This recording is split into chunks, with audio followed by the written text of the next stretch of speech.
예수 그리스도께서 이 땅에 오신 것을 우리는 굿뉴스라고 그렇게 이야기합니다. 그래서 많은 사람들이 예수 그리스도 하나님의 아들, 인류의 구원자이신 메시아가 이 땅에 태어나셨습니다 라고 외치는 이 소리는 한마디로 굿뉴스였다라고 그렇게 말을 합니다. 예수 그리스도께서 이 땅에 오셔서 왜 사람들에게 굿뉴스가 되었느냐 하면은 인간이 죄라고 하는 그 죄값을 치름으로 결국은 소망 없이 죽음으로 인생이 끝나야 되었는데, 또다시 말하면 모든 인류의 인생에 있어서 그 누구도 죽음의 문제를 해결할 길이 없었던 것입니다. 의사도 죽음을 해결할 수 있는 그런 능력이 있는 것도 아니고, 아무리 불로초를 찾아가지고 한번 먹고 오래오래 살아보려고는 했겠지만, 그러나 궁극적으로 인간에게 있어서 죽음이라는 문제를요, 그 누구도 해결할 수가 없는 것입니다. 어떻게 보면 인간이 고민해야 되는 문제는 옛날도 그랬고 진시황 때도 그랬고 지금 이 순간에도 어떻게 보면 저와 여러분이요, 만약에 꼭 고민을 해야 되는 일이 있다고 한다면 저는 생각할 때 죽음이어야. 뭘 그래 고민하십니까? 뭘 그렇게 고민하면서 그렇게 심각하십니까? 라고 할 때에 어떻게 보면은 그건 바로 죽음의 문제 때문에 내가 오늘도 이렇게 고민하고 있습니다 라고 하는 것이 어떻게 보면은 우리의 고민거리지 않겠습니까? 근데 뜻밖에도 예수 그리스도라는 메시아 구원자가 이 땅에 오셔가지고요, 너희의 죽음의 문제를 내가 해결하리라 라고 어떻게 보면은 복음을 전해주시면서 십자가에 달려 우리의 죄값을 치러주심으로 우리를 구원하셨다라고 성경이 그렇게 증거를 하고 있습니다. 고맙지요? 안 고맙습니까? 인생이 살다가 이래 애를 쓰고 사는데, 이렇게 고생해서 돈도 모으고 이렇게 애를 쓰고 살아가는데 죽음이라는 것이 또 문 앞에 기다리고 있다가 오늘 밤에 네 영혼을 내가 데려가면 네가 이제까지 쌓아놓은 모든 것들이 다 네 것이 되겠느냐 할 때 이 죽음이라는 놈이 영 마음에 들지 않는 겁니다. 그런데 우리는 죽음이라는 게 분명히 내 인생에 있는 줄을 알면서도요, 이 죽음이 당장에 일어나지 않으니 잊어먹고 살아가고 있는 우리의 모습을 주님께서는 계속해서 말씀하고 있습니다. 오늘 본문의 말씀에 주님께서 이 땅에 오셔서 이제 그 굿뉴스를 전하셨는데, 어떻게 굿뉴스를 전하셨나라고 봤더니만, 보라 나의 택한 종 곧 내 마음에 기뻐하는 바 나의 사랑하는 자로다. 예수님에 대해서 이사야를 통해 미리 몇천 년 전에 예언을 하신 말씀입니다. 내가 내 성령을 내 사랑하는 이 아들에게 줄 터이니 그가 심판을 이방에 알게 하리라. 그렇게 이야기합니다. 예수 그리스도가 이 땅에 오신 것은요, 뜻밖에도 우리는 죽음의 문제를 해결하고 싶어 하는데 이방인들에게 무엇을 선포하고 있느냐면 심판이라는 것이 너희들에게 있게 될 것이다 라고 그렇게 지금 말씀하고 있습니다. 무슨 이야기겠습니까? 인생이라는 것이 죽음으로 끝나는 것이 아니라 너희들이 이 땅에서 살아왔던 모든 삶의 열매를 가지고 너희들을 판단해 줄 날이 너희 인생에게 있다라는 사실을 잊지 말아라. 죽음이 끝나는 것이 같았으면 수십 번도 죽어버리죠. 왜? 우리가 살아볼 때마다 때로는 힘들고 어려운 일이 있을 때 그냥 죽어버리고 싶다라는 생각이 한 번쯤은 들지 않습니까? 저는 17살 나이 때에 그렇게 죽고 싶더라고요. 무슨 생각이 들어왔는지 아십니까? 17살 어린 나이인데 갑자기 어느 날 내가 무엇을 위하여 살아가지? 결국은 죽을 터인데 이런 철학자 같은 생각이 저의 머릿속에 쑥 들어오는 것 아닙니까? 죽음이 결론이란다면 지금 죽으나 나중에 죽으나 무슨 차이가 있는 것이지? 라는 생각이 얼마나 저를 사로잡는지. 그때 뜻밖에도 고등부 시절에 고2 때에 저희 전도사님이 교회에서 설교를 하시는데 목마른 사슴이 시냇물을 찾듯이 메마른 영혼이 하나님을 찾으면은 그런 심정으로 찾는 자에게는 하나님은 거절할 수 없는 약점을 갖고 계신 분이니 누구든지 하나님을 찾을 수만 있다면, 하나님을 만나기를 원하기만 한다면 하나님은 그 찾는 자에게 만나 주실 것이다. 그래 이야기하는 겁니다. 그때 저 어린 17살 때 이런 생각을 했습니다. 그래, 만약에 하나님이라는 분이 살아있다라고 한다면 비록 내 인생에 죽음이라는 것이 있을지라도 그래도 한번 살아볼 수 있겠다. 그 이유가 있겠다. 나를 지으신 전능자가 나보고 인생을 살아라고 말씀하셨다면 그것이 바로 내가 이 세상을 살아갈 수 있는 이유가 될 수가 있겠다라고 하는 생각을요, 17살 나이에 그렇게 생각이 들더라고요. 오늘 주님이 말씀하시는 게 그건 것 같습니다. 나 여호와 앞에서 너희가 너희들의 인생을 살아라. 너희가 이 세상을 살 때에 나의 계명을 순종함으로 살아간다면 너희의 마지막은 영원한 생명이 될 것이요, 너희가 만약에 나의 말을 거절하고 내 말에 귀 기울이지 아니하고 각자 자기가 원하는 대로 살아가는 날이 된다면 언젠가 너희에게 심판이라고 하는 것이 있게 된다는 사실을 잊지 말아라. 이것이 우리의 숙제입니다. 학교만 왔다 갔다 하면 되는 것이 아니고 늘 학교 다니다 보면 시험이 있지 않습니까? 그치? 그 시험이 공부 안 하는 학생들에게는 얼마나 괴롭고 부담스러운 날인지 이루 말할 수가 없습니다. 그래서 뜻밖에도 예수 그리스도께서 이 땅에 오셔서 복음을 전하셨는데, 그러나 오늘 본문에 보니까 내가 내 성령을 줄 테니 그가 심판을 이방에 알게 하리라. 그가 다투지도 아니하며 들레지도 아니하리니 아무도 길에서 그 소리를 듣지 못하리라. 상한 갈대를 꺾지 아니하여 꺼져가는 심지를 끄지 아니하기를 심판하여 이길 때까지 하리니 또한 이방인들이 그 이름을 바라리라 함을 이루려 함이라. 그러니 이방인들에게 심판을 외치는 것, 이것이 어떻게 보면 성령을 받은 예수 그리스도께서 행하셨던 것입니다. 예수님이 뭐랍니까? 회개하라, 천국이 가까웠다. 회개하지 아니하면, 다시 말하면 회개하면 천국이 너에게 가까이 있게 되는 것이지만 회개하지 아니하면 너에게 무엇이 있겠다? 심판이 있게 될 것이다.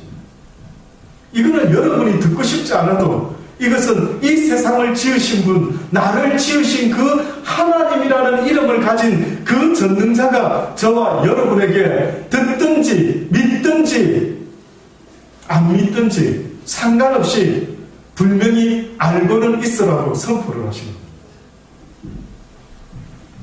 그런데 뜻밖에도 그 주님이 어떤 모습으로 복음을 전하셨냐라는 것을 오늘 본문에서 처음 설명을 하고 있는 겁니다.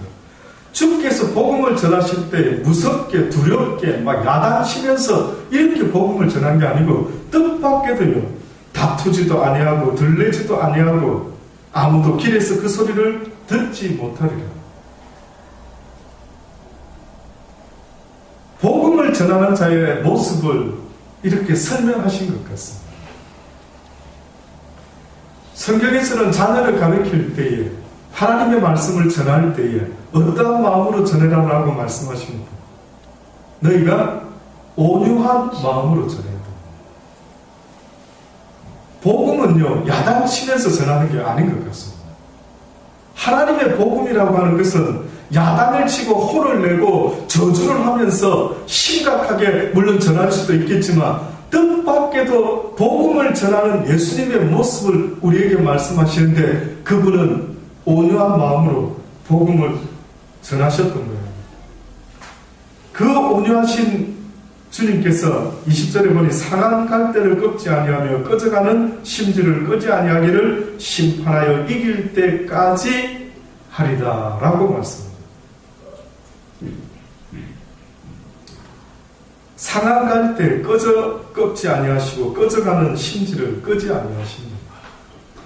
우리의 인생의 모습이 주님 보실 때에 이런 모습으로 보여졌던 거예요.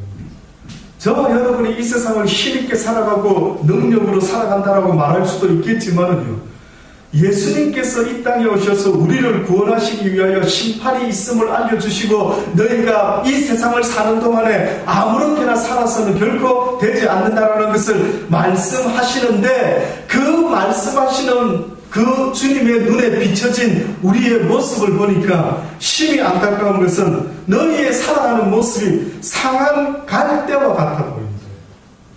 너희의 삶의 모습이 꺼져가는 촛불의 심지와 같아 보인다.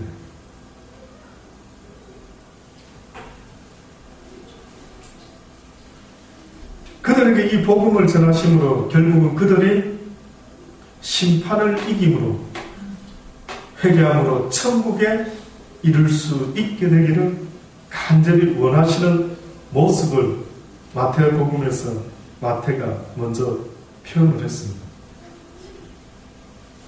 그러고 나서 보니까 어떤 귀신이 들려가지고 눈이 멀고 벙어리가 된 자를 아마 예수님께 고쳐달라고 데리고 왔던 모양입니다. 그때 예수님께서 그 귀신을 내어 쫓았더니만 그 벙어리가 말하고 보게 되었습니다. 무리들이 다 놀라서 가로되 이는 다윗의 자손이 아니냐? 이렇게 반문을 합니다. 이게 무슨 뜻이냐면요, 이 사람이 다윗의 자손 예수 그리스도 메시아 모양이다 이렇게 말하고 있는 게 아니고요, 이런 일을 할 수 있는 분이 있다라고 했는데 그분은 메시아 말고는 이런 일을 할 수가 없는데, 아니 이 나사렛 목수라는 이 사람이 혹시 메시아란 말이야? 이게 도대체 뭐야?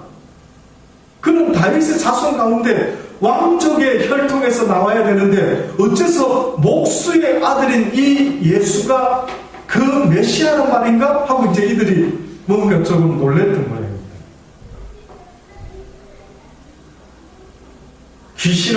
귀신을 내어쫓고 병든 자를 낫게 하고 막 놀라운 이적과 표적을 행했던 예수님의 목적이 있었는데, 그것은 바로 그들에게 내가 하나님의 아들 메시아다라고 하는 것을요, 그들에게 증거해 주기를 간절히 원하셨던 거예요. 그런데 바리새인들이 듣고 가로되 이가 귀신의 왕 바알세불을 힘입지 않고는 귀신을 어떻게 쫓아내겠느냐라고 사람들 앞에서 예수에 대한 그 모습을요, 그렇게 귀신 들린 자다, 귀신의 왕인 바알세불이 들린 자다라고 이렇게 비방을 하는 것입니다. 그때 예수님이 말씀하십니다. 스스로 분쟁하는 나라마다 황폐해질 것이고 스스로 분쟁하는 동네마다 집마다 서지 못하리라. 만약에 같은 사단끼리 사단을 쫓아내면은 스스로 분쟁하는 나라가 되지 않겠느냐. 내가 내 나라를 이루기 위해서 귀신을 내어쫓고 모든 더러운 것들을 내어쫓는 것을 너희가 어떻게 사단이 바알세불이 사단을 내어쫓는다라고 그렇게 말하겠느냐라고 하시면서요, 내가 만약에 바알세불을 힘입고 귀신을 쫓아내면 너희 아들들은 누구를 힘입어 쫓아내느냐. 그러므로 저희가 너희 재판관이 되리라. 그 당시 때에도 예수 이름 말고도 귀신을 쫓기도 하고 축사 사역도 하고 뭐 이런 일들이 많이 있었던 거예요. 그러면 너희들 아들들이 또 너희의 주변에 있는 너희들의 가르침을 받은 자들 가운데 그런 일을 행하는 그런 자들은 도대체 누구를 힘입어서 그런 짓을 한단 말이냐라고 이렇게 이제 반문을 하십니다. 그러시면서 28절에 성경의 다른 데서는 거의 찾아보기 어려운 말씀이 여기 나와 있습니다. 뭐라고 말씀하냐면 내가 하나님의 성령을 힘입어 귀신을 쫓아내는 것이면 하나님의 나라가 이미 너희에게 임하였느니라. 예수님 당시 때에 사람들에게 나의 나라가 이 땅에 속히 임할 것이라, 여기 있는 너희들 가운데 내가 왕권을 가지고 이 땅에 다시 오게 되는 것을 볼 자들도 있을 것이라, 이런 이야기가 성경에 있습니다. 어느 날 저희 큰 동수가 호주에 와가지고 저에게 한번 질문을 하더라고요. 무슨 질문을 했느냐면은 예수님 때에 예수님께서 다시 재림하시고 그 세대에 재림한다고 하셨는데 왜 예수님이 그의 나라와 함께 재림하지 않으셨을까요? 라고 왜 제자들이나 사람들이 깜짝 오해할 정도로 그 당시 때 주님이 우리 시대에 오시는 모양이다 하고 막 모든 것들을 다 정리하고 준비를 하고 있었는데 예수님이 안 나타난 겁니다. 그래서 그들이 또 기다리는데도 야 예수님 뻥치신 거 아니야? 아니 2000년 전부터 내가 다시 오리라 하셔놓고 왜 지금까지도 오시지 않고 있는 것이지? 라고 생각하면서 지금도 수많은 사람들이 예수님이 그때 왜 그런 말을 하셨을까 이해를 하지 못하는 거예요.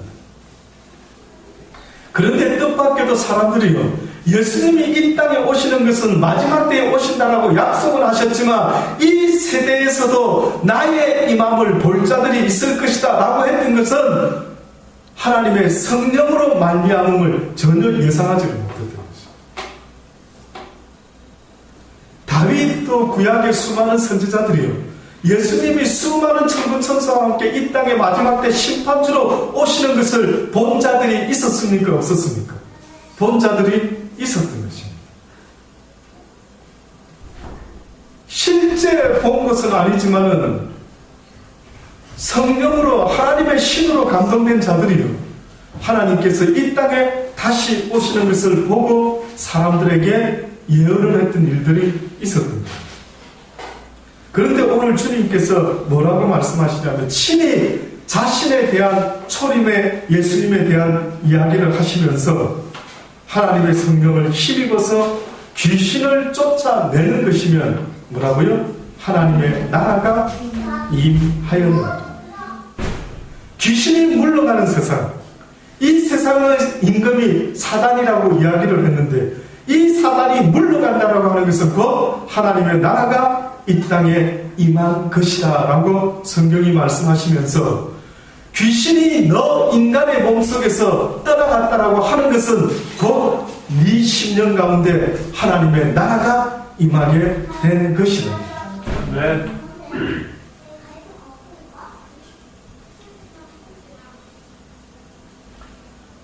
이제부터 조금 중요한, 제가 이제 말씀드리고 싶어하는 말씀들이 지금부터 나옵니다.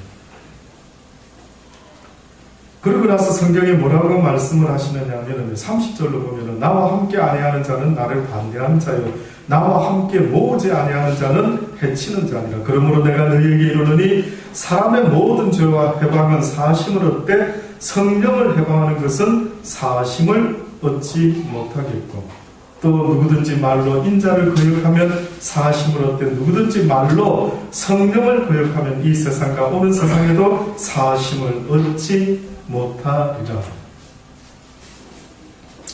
나무도 좋고 실과도 좋다든지 나무도 좋지 않고 실과도 좋지 않다든지 하라. 그 실과로 그 나무를 안다. 독사의 자식들아, 너희는 악하니 어떻게 선한 말을 할 수 있느냐? 이는 마음에 가득한 것을 입으로 말합니다. 선한 사람은 그 쌓은 선에서 선한 것을 내고 악한 사람은 그 쌓은 악에서 악한 것을 내느니라. 내가 너희에게 이르노니 사람이 무슨 무익한 말을 하든지 심판날에 이에 대하여 신문을 받으리니 내 말로 어렵다함을 받고 내 말로 정죄함을 받으리라. 이것은 결국은요, 사람들이 말로 무슨 일을 하는가 하는 것을 지금 이야기를 합니다. 우리의 입술로, 우리의 말로 지금 이들이 어떤 일을 하고 있는가라고 보았더니만 어떤 이는 말로 성령을 해방하는 짓을 하는 자가 있다라고 이야기를 합니다. 그런데 성령을 해방하는 것은 예수님은 나 예수를 갖다가 뭐라고 말합니까? 나 인자를 말로 인자를 어떻게 하면 거역하면 사심을 얻을 수는 있으되 누구든지 말로 성령을 거역하면 이 세상과 오는 세상에도 사심을 얻지 못한다. 이 세상과 오는 세상, 새 하늘과 새 땅, 새 예루살렘, 예수님이 이 땅을 떠나시면서 그들의 제자들과 그들에게 알린 약속의 말씀이 있었죠. 뭐라고 이야기하셨습니까? 내가 이제 올라가게 되면은 너희를 위하여 영원한 처소를 예비할 것이다. 너희가 이 땅에서 지금 이 흙집으로 살아가고 있지만은 내가 너희들을 위하여 준비하는 것은 흙집이 아니라 너희들의 영혼이 거할 수 있는 영원한 생명의 나라에서 살아갈 수 있도록 내가 너희들을 위하여 거한 처소를 만들 것이니 이것이 완성되면 내가 너희를 이 땅에서 데리러 올 것이라. 이것이 주님이 우리에게 약속하신 말씀이었는데, 그런데 보니 예수님을 말로 인자를 거역하면 사하심을 얻을 수 있으되 성령을 거역하면 이 세상과 오는 세상에도 사하심을 얻지 못한다. 예수님을 말로 거역한 자들이 있습니다. 다윗의 자손이어야 되지 않나? 어떻게 목수의 아들이? 여러분도 만약에 어떤 인간이 태어나가지고 하는 말이 내가 하나님의 아들이다 이렇게 말하면 여러분 생각에게 잘 믿어질까요? 참 믿기가 어렵습니다. 너희가 말로 인자를 거역하고 영접하지 않는 것 이해할 수가 있다. 너희가 아직 뭔가를 잘 모르기에 내가 얼마든지 그런 것들은 내가 이해할 수가 있는데, 그런데 뜻밖에도 성령을 거역하면 안 된다라고 해요. 무슨 차이가 있을까요? 성령과 예수 그리스도 도대체 무슨 차이가 있었을까요?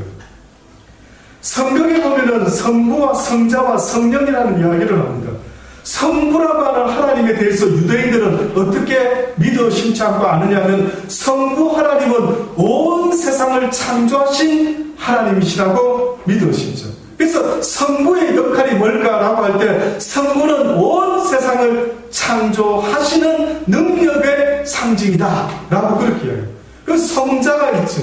성자는 무엇인가라고 봤더니만 성자는 이 세상의 죄로 말미암아 모든 인간이 죽었어야만 되는데 그들의 죄를 대신하여 죽어주심으로 그들에게 영원한 생명의 길을 열어주신 분이 바로 예수 그리스도의 역할이다라고 합니다. 근데 성령의 역할은 뭡니까? 여러분 생각할 때에 그렇다 한다면 도대체 성령이라는 것은 어떤 역할이 있지? 도대체 왜 성령을 거절하면 오히려 예수님을 거역하면 희망이 없다라고 말해야 될 텐데 왜 성령의 이야기를 굳이 비교를 하시면서 인자를 말로 거역하는 것은 괜찮지만 성령을 말로 거역하는 것은 용서받을 수가 없다. 그거는 성령이 뭐냐면은 우리가 아는 것처럼 보혜사 성령이 너희들에게 임하게 될 테니 그가 너희들에게 모든 것을 가르치고 생각나게 하고 한마디로 너희들을 깨닫게 하고 그리고 너희들에게 힘과 능력을 주어서 온 땅까지 나 예수 그리스도가 이 땅에 왜 왔는지에 대한 증인이 되게 할 것이다라고 그렇게 성경이 말씀했던.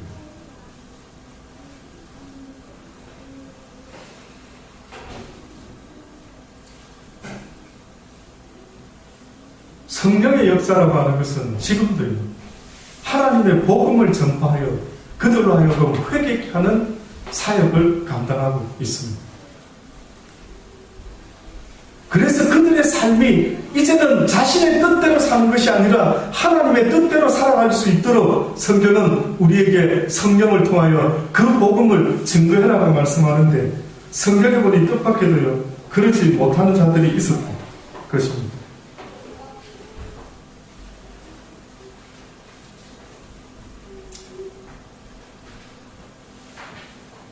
마태복음 7장에 보면 우리가 잘 아는 말씀이 있습니다. 거짓 선지자들의 이야기를 하시는데 뜻밖에도 성령이 하시는 일이 복음을 전하고 능력을 행하는 이들의 모습과 비록 복음을 전하고 능력을 행하지는 못하지만은 그렇지 않는 자들의 어떤 모습을 비교를 해서 말씀하는 게 나와 있습니다. 마태복음 7장 15절로 보면 거짓 선지자들을 삼가라. 양의 옷을 입고 너희에게 나오나 속에는 뭐라고요? 노락질하는 일이라.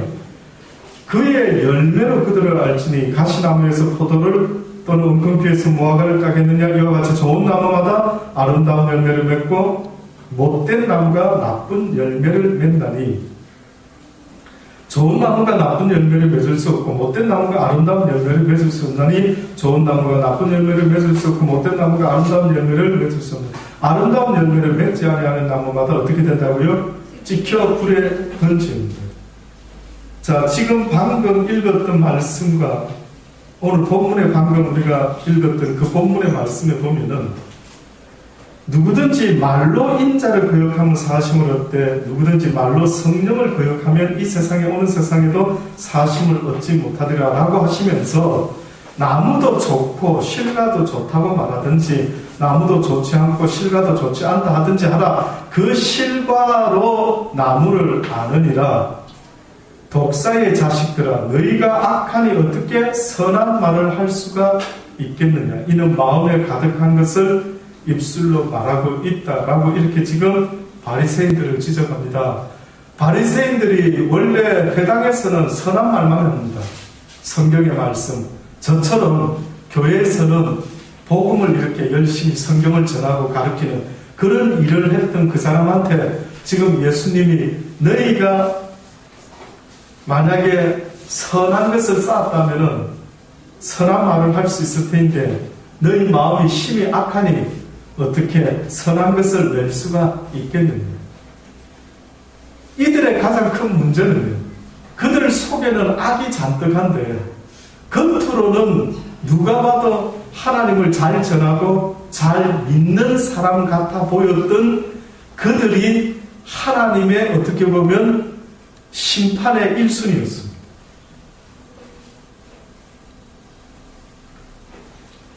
그래서 마태복음 7장에서 조금 더 이해를 돕기 위해서 이런 말씀을 합니다. 좋은 열매를 맺어야 된다. 너희가 나무가 나쁘고 열매는 좋고 이런 경우가 없다. 열매는 나쁜데 나무는 참 좋았는데 이런 말이 안 된다. 그러시면서 나더러 주여 주여 하는 자마다 천국에 다 들어갈 것이 아니요 다만 하늘에 계신 내 아버지의 뜻대로 행하는 자라야 들어가리라. 그날에 많은 사람들이 나더러 이들의 주여 주여 우리가 주의 이름으로 선지자 노릇하고 주의 이름으로 바리새인 율법학자 귀신도 쫓아내고 주의 이름으로 많은 권능을 행치 아니하였나이까.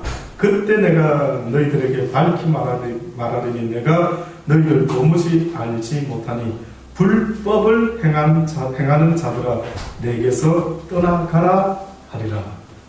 여기 보니까 불법을 행했다, 법을 어겼다라고 그렇게 지금 왜 그랬을까요? 복음을 열심히 전하고, 그렇죠?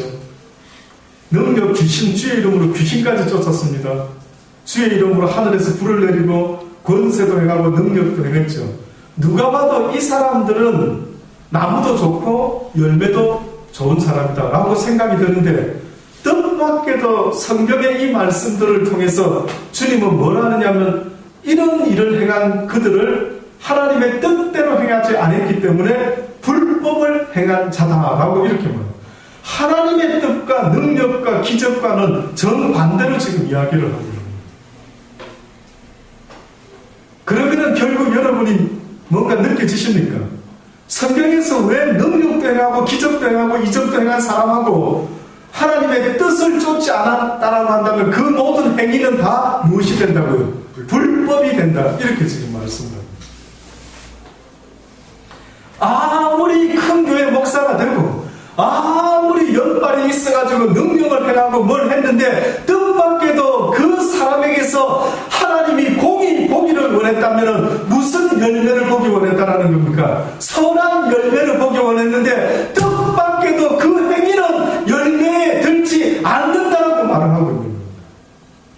복음 전하고 있는 것은 열매가 아니라는 것입니다. 기적을 행하는 것은 열매에 들어가지 않는다라고 말합니다. 능력을 행하는 것, 귀신을 쫓고 병자를 낫는 것은 하나님이 보기 원하는 열매가 아니라는 것입니다. 하나님은 예수 모르는 사람들에게 그러한 능력과 이적을 통해서 예수라고 하는 복음을 전하기 위해서 그런 자들을 오히려 내버려두고 쓰고 있을 뿐이라는 것입니다. 한 날은 제가 기도를 하면서 여쭤봤죠. 아버지, 왜 저런 자들을 그러면 계속 연발이 나타나게 합니까? 멈추어야 되는 것 아닙니까? 그러니까 자기들이 하는 짓이 지금 하나님의 뜻을 위하는 게 아니라고 깨달아져서 그들도 구원받을 수 있도록 저들은 막 앞장서서 복음을 전하기 때문에 교회 다니는 모든 사람들에게 존경과 막 아주 세상이 되어 있는 저들을 왜 많은 사람들이 쏙도록 그렇게 내버려 두십니까? 내버려 둬요. 저들이 비록 나와는 상관없지만 나를 이용해서 저들이 자기의 배를 위하고 있지만은 그러나 나도 저들을 이용할 것이다.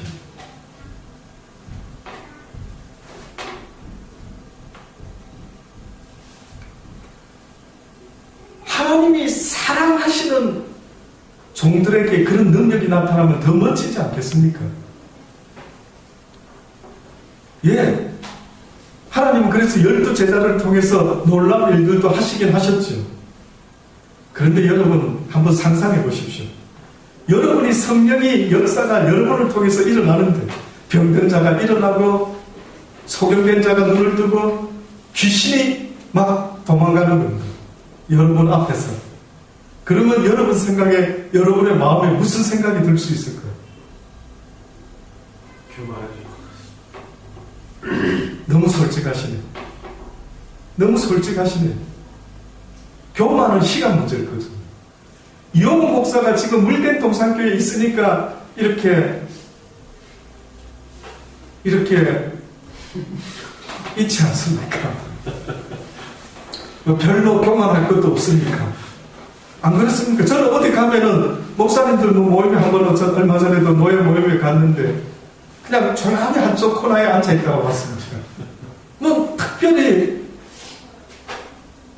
자랑할 게 그렇게 많이 없는 것 같았어. 조용히 있다가 그래서 남들은 아마 저를 굉장히 겸손한 목사로 아마 그래도 조금 봐주지 않을까 이런 생각이 들 정도예요.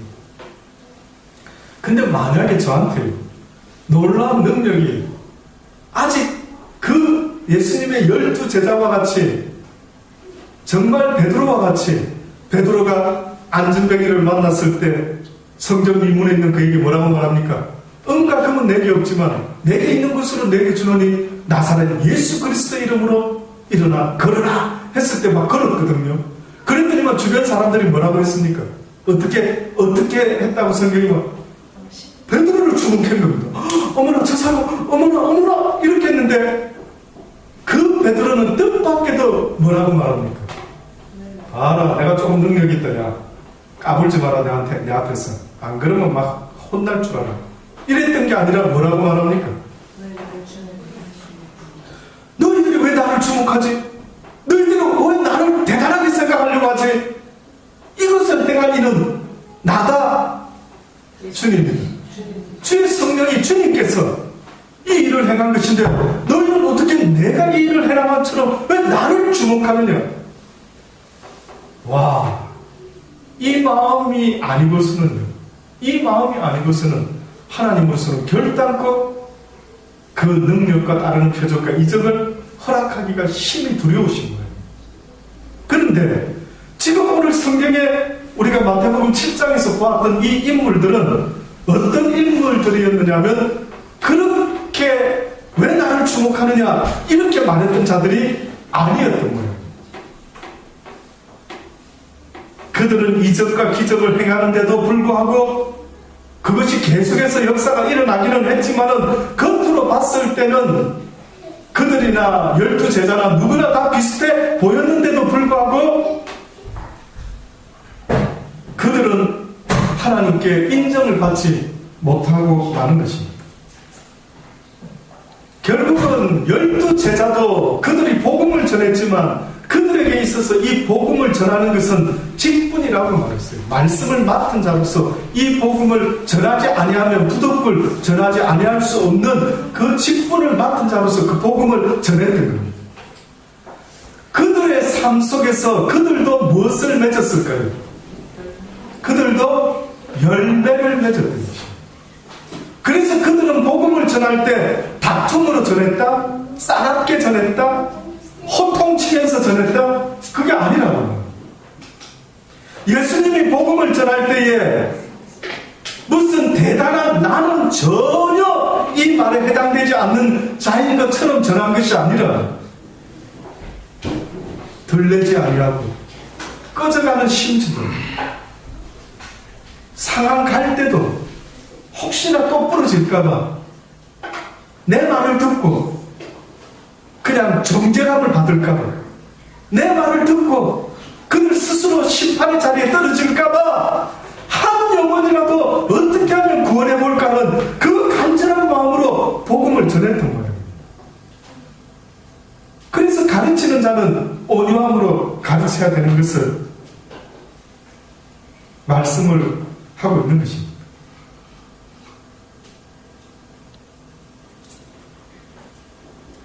그러시면서 이렇게 분명히 하나님의 뜻이라는 것을 표현을 하는데 뭐라고 말씀하느냐면 내가 언젠가 그때에 어떻게 보면 심판 때에 내가 저희에게 밝히 말하되 내가 너희를 도무지 알지 못하니 불법을 행하는 자들아 내게서 떠나라.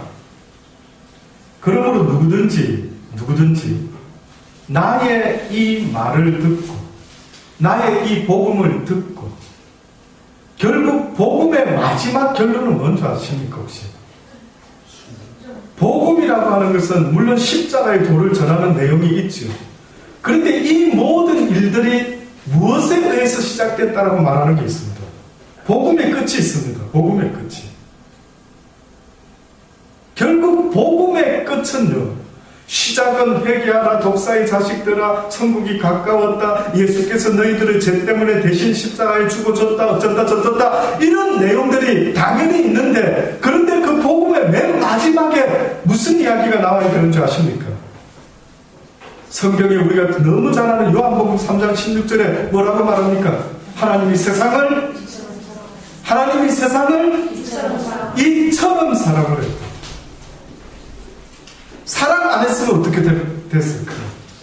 예수님을 이 땅에 보내셨을까요? 보내지 않으셨을까요? 안 보내셨죠. 하나님이 세상을 이처럼 사랑했기 때문에 독생자 예수 그리스도를 이 땅에 보내셨다라고 그렇게 말씀하십니다. 그러면 방금 이 말씀 들어보십시오. 그러므로 누구든지 나의 이 말을 듣고 행하는 자는 그 집을 반석 위에 지은 지혜로운 사람 같으니라. 비가 내리고 창수가 나고 바람이 불어 그 집이 부딪히되 무너지지 아니하나니 이는 주초를 반석 위에 놓은 연거라. 이 말을 듣고 이 복음을 듣고 행치 아니하는 자는 그 집을 모래 위에 지은 어리석은 사람과 같으니 비가 내리고 창수가 나고 바람이 불어 그 집에 부딪히면은 그 무너짐이 심하니라.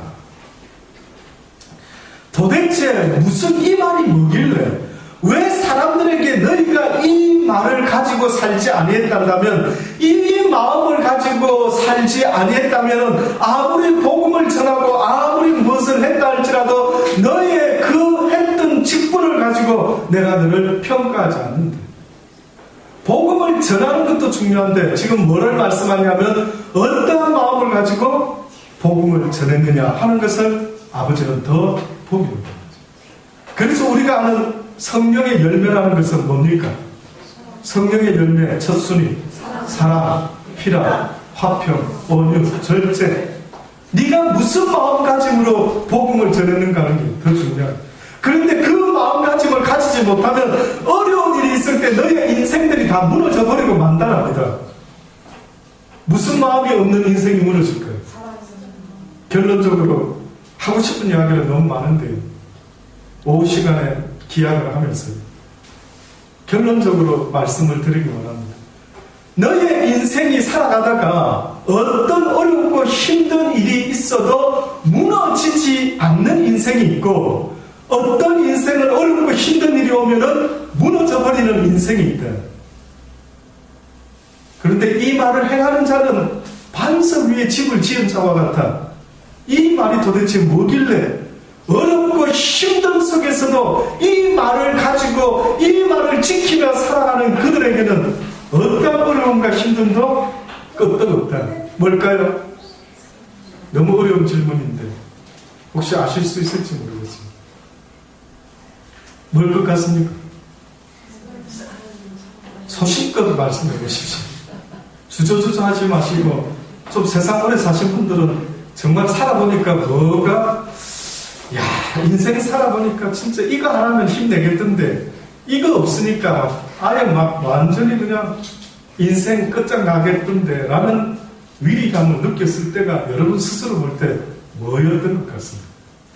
여러분 심령 속에요, 사람들을 사랑하는 마음을 가지고 산다라고 하면은 그 인생은 결단코 어떠한 풍랑에도 어떠한 환난에도 저는 쓰러지지 않는다라고 믿습니다. 아멘. 오늘 이 시대에 수많은 사람들이 왜 잘 나가다가 어려움을 당하면 목숨을 끊어버리는 일들이 왜 생길까라고 볼 때 저는요, 안타깝게도 그 사람이 돈 버는 법은 배웠는지 모르지만 실패했을 때 붙잡아야 되는 그 법이 뭔지를 전혀 몰랐던 거예요. 하나님은 우리에게 너희가 세상에는 실패할 수 있지만 그 실패는 네 인생의 실패가 아니다라고 말합니다. 너 인생의 실패라는 것은 지금 이 말을 가지고 네가 살아가지 못한다면 네 인생의 실패인데, 이것이 바로 복음이라. 복음은 이것이니 하나님이 세상을 이처럼 사랑한 것이라. 너희가 먼저 하나님을 사랑한 것이 아니요 하나님이 너희를 먼저 사랑했다라고 말했으니 이제는 사랑은 너희와 하나님과의 관계 속에서만 사용할 수 있는 단어가 될 것이라. 이것이 성경이 말합니다. 어디 가서 사랑 이야기, 미안하지만 함부로 하지 마십시오. 인간이 말하는 이야기는 사랑이 아니라 유사품인데 그건 정을 말합니다. 정. 그래서 사도 바울이 뭐라고 말했다고요? 예수님이 십자가에 못 박혀 죽으셨을 때 나도 또한 나의 정과 나의 욕심을 십자가에 못 박노라. 사람들이 하나님의 사랑을 배우지 못하다 보니까, 다시 말해서 내 이웃을 사랑하는 사랑, 원수까지도 사랑하는 이 놀라운 참 사랑을 알지 못하다 보니까요, 정을 가지고 사랑이라고 말하고 앉아있는 거예요.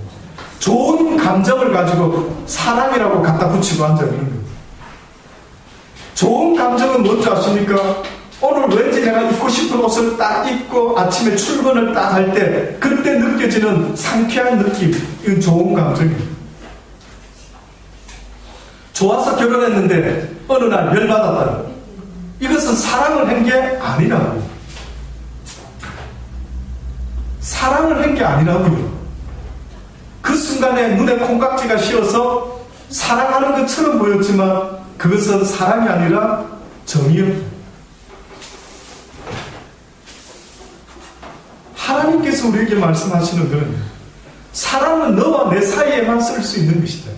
사랑을 말할 때는 너는 그 사람의 약점까지도 그 사람의 단점까지도 그 사람을 위해서 죽을 수도 있어야 될 때 너는 사랑을 가진 자라고 내가 인정해 주겠다.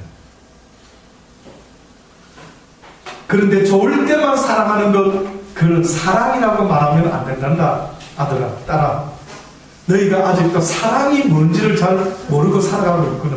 너희의 삶 속에 사랑이라는 것이 도무지 뭔지를 모르고 그래서 성경에 보면 하나님을 사랑하라는 것과 내 이웃을 사랑하라는 단어가 있는데, 표현이 있는데, 하나님을 사랑할 때는 뜻밖에도 어떻게 사랑하겠다고요?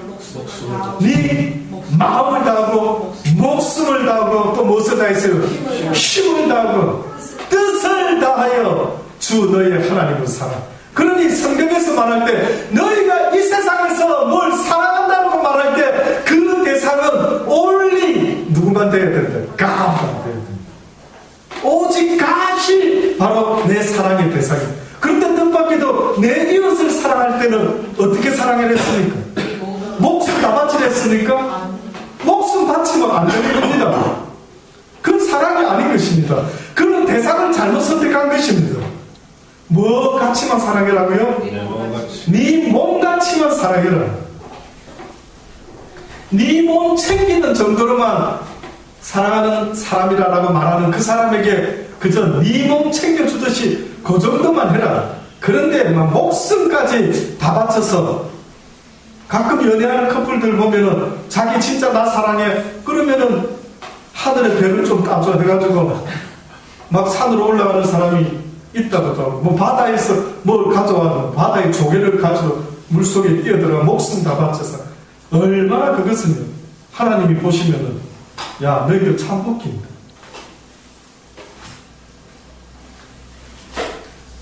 결국은 성령을 회방했다라고 하는 것은, 말로 성령을 회방했다라고 하는 것은 뭐겠습니까? 사람들에게 성령이 뭘 전하기를 원했겠습니까? 하나님의 사랑을, 그 복음을 전하기를 원했는데,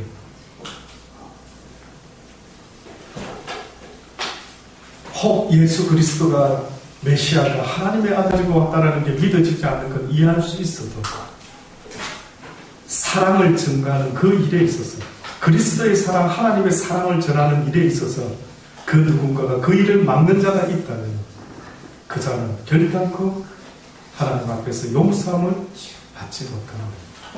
하나님이 우리를 얼마나 사랑하시는지 그 복음을 전하는 그 일에 걸림돌이 되는 자가 있다. 하나님이 여러분을 사랑하십니다. 하나님은 자신의 목숨까지 다하여 그 사랑에 대해서 증거해 주셨습니다. 하나님의 사랑은 말로만 사랑하신 게 아니십니다. 그가 신인데도 불구하고 인간의 몸을 빌려서까지 이 땅에 오신 그분의 사랑을 지금도 천사들은 이해를 못한다면, 어떻게 그는 인간을 그렇게 사랑하실까? 어떻게 자기가 지은 인간에게, 그들을 위하여 어떻게 자신이 스스로 십자가에 달려 죽을 것까지도 기꺼이 하실 수가 있었을까? 그만큼 사랑하십니다. 잊지 마세요. 여러분을 진짜로 사랑하는 사람은 이 땅에 있는 그 누가 아니라 누구라고요? 오직 하나님이라는 사실을 잊지 마십시오. 그래서 저와 여러분의 그 사랑이 어떻게 나타날 수 있느냐면, 오직 예수 그리스도 안에 있는 자들은 그 형제의 사랑이 결국은 하나님의 사랑이라고 인정을 한다는 것. 그래서 너희가 서로 사랑하면 내가 너희 가운데 있는 것이라. 기도하시겠습니다. 하나님, 그렇습니다. 세상에는 재미난 이야기도 많겠지만 좀 진지하게 하나님의 진리를 깨달아 보려고, 하나님이 인생을 왜 만드셨는지, 왜 예수님이 오셨는지, 왜 사랑이여야만 하는지, 사랑 없는 모든 종교 행위는, 사랑 없는 복음 전파는, 사랑 없는 기적과 능력은 하나님하고는 전혀 상관이 없다라고 까지 말씀하시는 그 크신 뜻이 무엇인지 오늘도 깨달을 수 있는 우리가 되게 하여 주옵소서.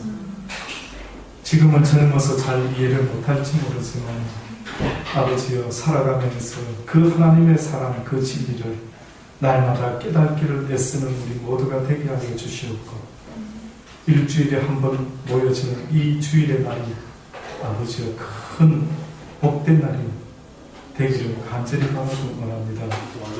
오늘도 주신 말씀을 우리 모두 가슴에 새기게 하시고, 그 사랑이 얼마나 귀중할까, 그 사랑 없는 삶은 아무리 좋아서 결혼했다 할지라도 결코 아무것도 아님을 깨닫기를 원합니다. 그 사랑 없이는 아내도 남편도 자식도 사랑할 수 없다는 사실을 잊지 말게 하시고, 그 사랑을 배울 수 있는 우리가 되게 도와 주옵소서. 예수님의 이름으로 감사하며 기도드리고 나이다.